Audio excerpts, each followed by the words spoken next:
Hello all, welcome back to our channel, Nenu Me Cinema Ticket. Story cinema కథ చాలా simple. ఒక చిన్న పాపను విల్లన్ గ్యాంగ్ టార్గెట్ చేస్తుంది. ఆమెను కిడ్నాప్ చేసి చంపాలనుకుంటారు. అప్పుడు రేజర్ అనే క్యారెక్టర్ ఆ పాపను ప్రొటెక్ట్ చేయడానికి వస్తాడు. అసలు రేజర్ ఎవరు?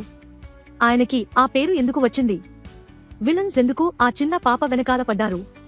ఇదే cinema main plot. What works? First half కొంతవరకు ఎంగేజింగ్ గా ఉంటుంది. ఒక యాక్షన్ ఎపిసోడ్ డీసెంట్ గా అనిపిస్తుంది. అలాగే చిన్న పాప పర్ఫార్మెన్స్ చాలా న్యాచురల్ గా ఉంది. కొన్ని violent action moments mass audience కి కనెక్ట్ అయ్యే ఛాన్సెస్ ఉన్నాయి.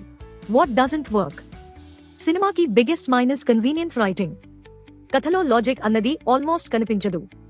హ్యాకర్స్ క్యారెక్టర్స్ అయితే ఏదైనా సెకండ్స్ లో హ్యాక్ చేసేస్తూ ఉంటారు. చూస్తుంటే ఇది సైన్స్ కి కూడా బియాండ్ భయ్యా అన్న ఫీలింగ్ వస్తుంది. ముఖ్యంగా సెకండ్ హాఫ్ నుంచి సినిమా పూర్తిగా ప్రెడిక్టబుల్ అయిపోతుంది. యాక్షన్ ఎపిసోడ్స్ మీదే ఎక్కువ ఫోకస్ పెట్టారు.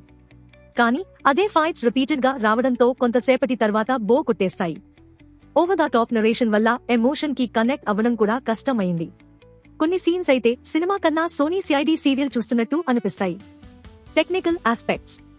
సినిమాలో చాలా వరకు సెట్స్, గ్రీన్ స్క్రీన్ యూసేజ్ కనిపిస్తుంది. అందుకే విజువల్స్ చాలా ఆర్టిఫిషియల్ గా అనిపిస్తాయి. రియల్ లొకేషన్స్ ఫీల్ చాలా తక్కువ. పైగా ఓల్డ్ స్టైల్ కలర్ గ్రేడింగ్ కూడా బో కొట్టిస్తుంది. రవిబాబు గారి ఓల్డ్ టేకింగ్ స్టైల్ ఇంకా చేంజ్ కాలేదనే ఫీలింగ్ వస్తుంది. Final verdict.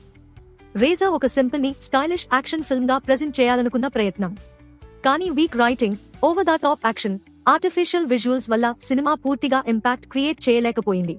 ఇంకా ఇలాంటి ఇంట్రెస్టింగ్ మూవీ రివ్యూల కోసం మా ఛానల్ను సబ్స్క్రైబ్ చేయండి. Until next time, keep watching great movies.